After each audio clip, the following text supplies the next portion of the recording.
Companies putting an end to work from home jobs. Let's talk about it. Before we get into the clips, let me give you my understanding. I believe it's two reasons why companies and some offices are literally mandating that their employees return to the office. Number one, I believe these corporations want to have more control over what you're doing on your day-to-day activities.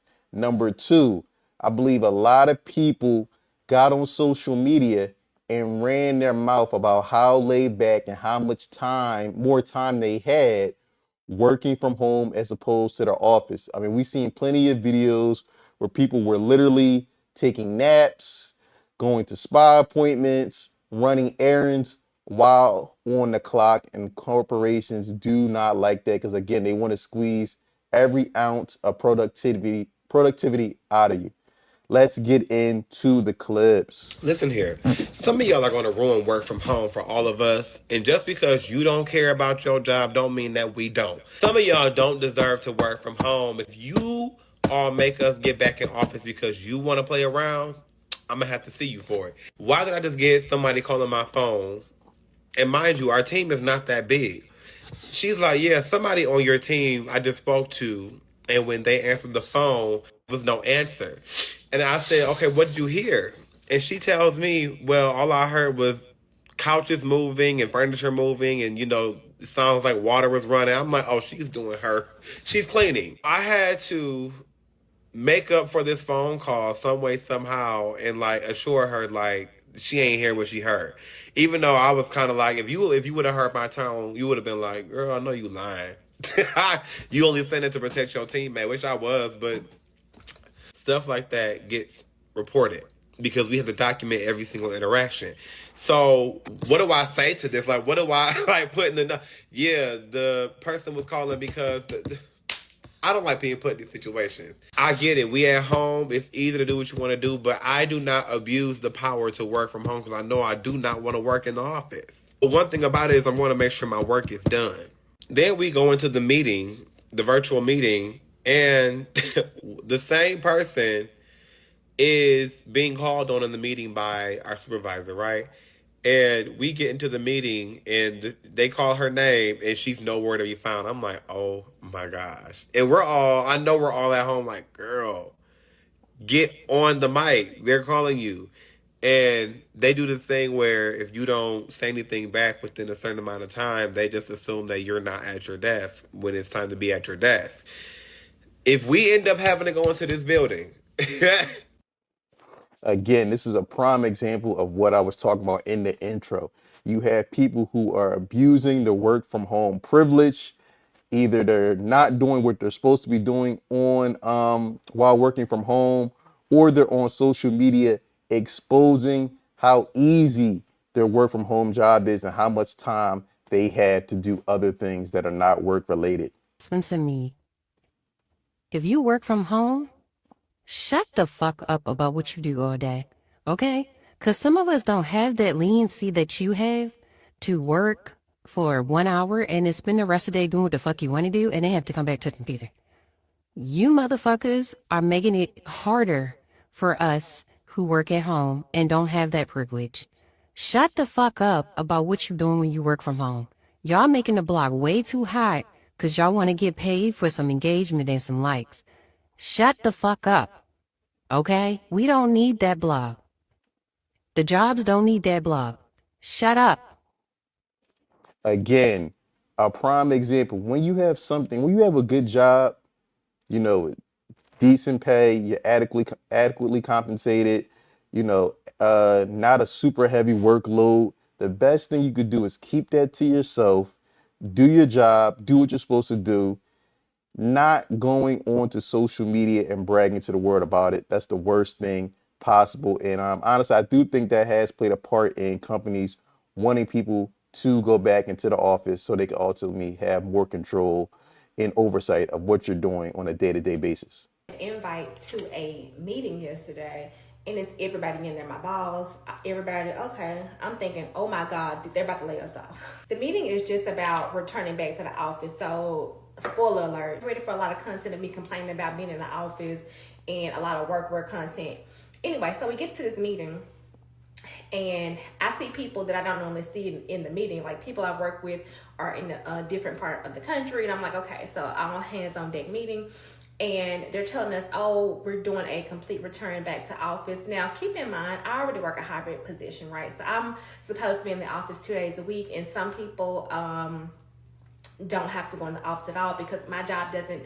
You don't need to be in the office to do what I do. You can 100% remote do this job. So a lot of people 100% remote do this job, and they have been doing this job since before COVID remote. Everything they do revolves around being able to work from home, right? So as you can imagine, most people were pissed that they had decided to do the 3 days a week, no exceptions type of return to office, because up until now, it wasn't, there were a lot of exceptions and it was really lenient. No, it's full on, you're back 3 days a week and they don't want to hear nothing about it. My thing, what I think is going on, I think they know that a lot of people don't want this. A lot of people's lives revolve around being able to work from home 100%. I think this is the soft layoff. I think that they don't want to do layoffs, but I think that a job that was remote before COVID, and now if you're trying to go to before COVID, it's the same job, to require people to come back is crazy. That is a good point that she brings up. So you have positions that were fully remote even before the pandemic.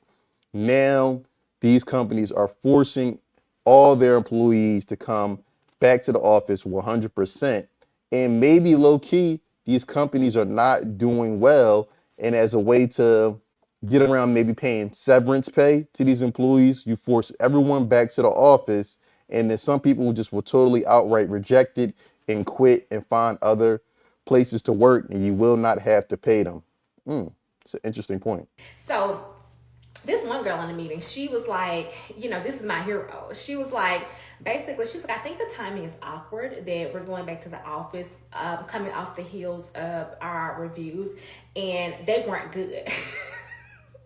And she's like, and I can tell from the looks on the faces of everybody in this meeting that I'm correct. And so you're taking a benefit away. And in turn, we're getting a pay cut. When I tell y'all my mouth hit the ground, and she said, that wasn't a question, I just wanted to say that. Okay. Then she proceeds to ask the upper management. She's like, so as you are 100% remote, will this affect you? Will you have to start coming into an office? I can tell you now, she won't be around too much longer. When I tell you this man was stumbling over his words, and he was like, hey, he was asking the other people in the car, hey, do y'all want to jump in here? She wasn't letting up. And then she was like, and so have y'all considered the fact that this won't go over, like people will have to make hard decisions as far as staying in this position? And he was like, well, we've considered everything, and we understand people may have to make some hard decisions. And when he said that, I said, yep, they're actually expecting people to make hard decisions and leave because of this. And because it's so hard to get a job right now, a lot of people aren't gonna leave, I don't think, right now. But what I do think is gonna happen, if somebody does decide to leave, I know they're not going to they're going to spread their work among the people that already are there. And what they're not going to expect is for everybody else I think they're going to expect for there to be enough people to pick up that work. And one thing about me, I don't like stuff like that. I don't like stuff like that. You will not. I always see the writing on the wall. Now, That's one thing I always say with these jobs. You have to always be a step ahead, and you always have to be able to read between the lines. Again, I think she makes an excellent point with this 100% return from home from this company. The numbers are down, and they're looking at ways to cut back and save. And if they can get people to voluntarily quit from their positions because they have to come back to the workforce, they can avoid paying severance pay, and then they won't fill that position, and then they'll break that work up from the person that left amongst the others still there. Again, that is a great point. Something I did not think of initially when making the video, but I believe she is spot on. That's why, again, like I said, even if you're working a 9 to 5, you have to either have some type of part-time job or some type of side hustle that can bring in other income. Listen here. Some of y'all are going to ruin work from home for all of us. Let's talk about it. So he is describing the situation where one of his supervisors calls him and was like, hey, I tried to call somebody on your team, but when they answered, all I heard was like a vacuum, moving furniture. And immediately he was like, oh my God, she's like cleaning, she's not working. And he had to basically lie and cover for her and be like, oh no, like that's not what was happening, whatever. And he's like, some of you are going to ruin work from home for all of us because you're not actually working. And not just because you're not actually working, but because you're putting all of this like on social media and making it so apparently obvious. And listen, I am definitely one of those people. Your boss does not need to know what you're doing every single second of every single day. That is weird overkill. But if you start not showing up for meetings, if you start answering the phone while you're like vacuuming your house when you should be doing something for work, this reminds me of the girl like several months back who was working from home, but would then just video her day going out to eat, going shopping, hanging out with friends, etc. And then she would put them online and then was shocked when so many people were like, that might not be the best idea. Do what you want. Do your work how you want, but maybe do it a bit quieter, a bit more inconspicuous, if you will. Again, let's have some common sense here. Discretion is key. If you know you're on the clock and being paid by the company, why would you literally vlog your life and post it on social media during work hours when you're doing everything but work and won't think that this is going to get you caught up? Again, I do think this is played a role in returning from work from home. Maybe not the primary reason, but I definitely think companies started to realize like, hey man, we have some people who are really not working and we're paying them for, 8-10 hours worth of work and they're really only working maybe about 1 or 2 of those hours. And companies do not like that. After almost 2 years of being work from home is I'm not really going into an office. I'm going into a room with a chair and a table. And I think me and all my coworkers are all going to be in the same room together. I just feel like the older generation, they want us to be in the office so bad that they don't even realize sometimes there's not even an office to go back to. Like just for the sake of saying that we're going to be in the office, they're putting us in a room together and calling that an office. I don't know. I really feel like the future is work from home. I don't really think that we're meant to be in the office every single day. I even opted into like going to office like 3 times a week. I still think that's too much because it's 3 consecutive days in a row. It just seems like we've outgrown this whole ideal of being in the office and having to, I don't know, it's more of like a politics thing. Like people just want to see your face. They want to know what you're doing all day. But for me, I think I'm very productive and I know how to get my shit done and I get it done better when I work alone. But we'll see. Hey, I could be surprised. You know what? Let me change the ship. Actually, universe, God, show me how good it can get. Show me how good it can get. Today will be the best day of my life. I get to go to work. I get money in my pockets.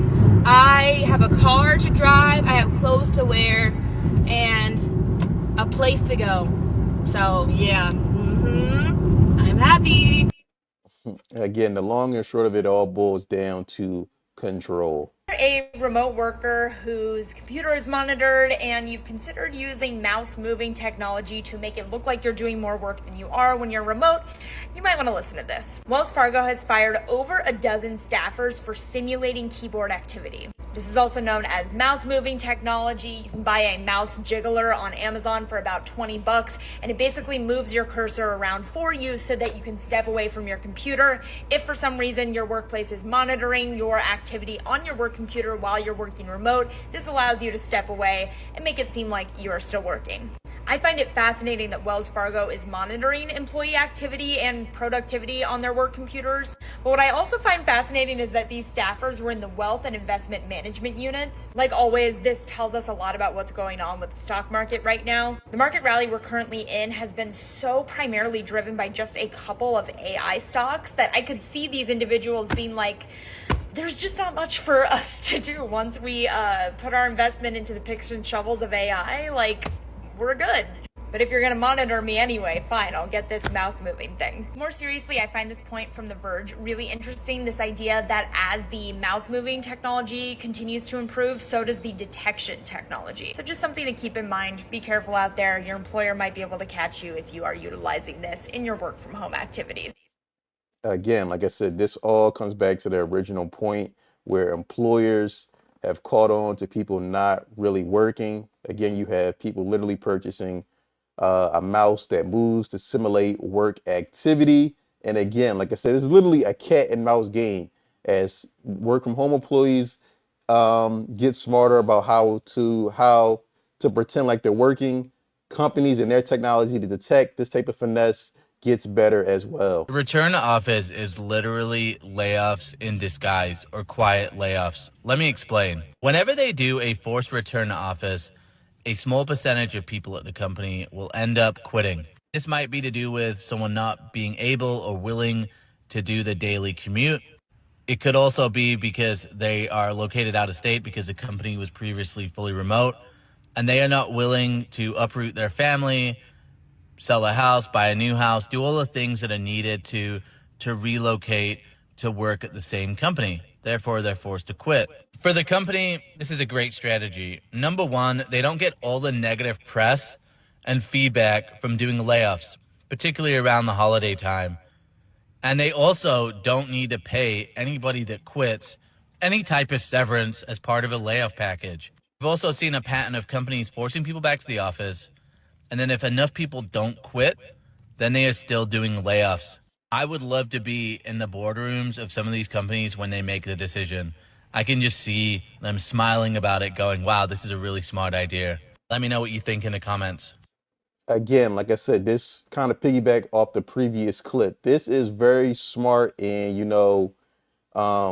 devious, but a smart idea that companies have come up with. Again, like I said, I initially did not think about this, but again, if you force people who have been doing work from home for 3-4+ years from now and force them to return to the office, you already know there is going to be a percentage of people that totally reject that 100% and decide to leave, which is exactly what the company wants, and it works twofold in their it benefits them in two ways. One, no severance, and two, they will not replace that position, and they'll just divvy up their workload with the remaining employees. But let me know in the comments below, what do you think are the top 2 reasons employers are forcing employees back to the workplace full time? Let me know what you think in the comments below. I look forward to hearing from you. Don't forget to like, subscribe, and share.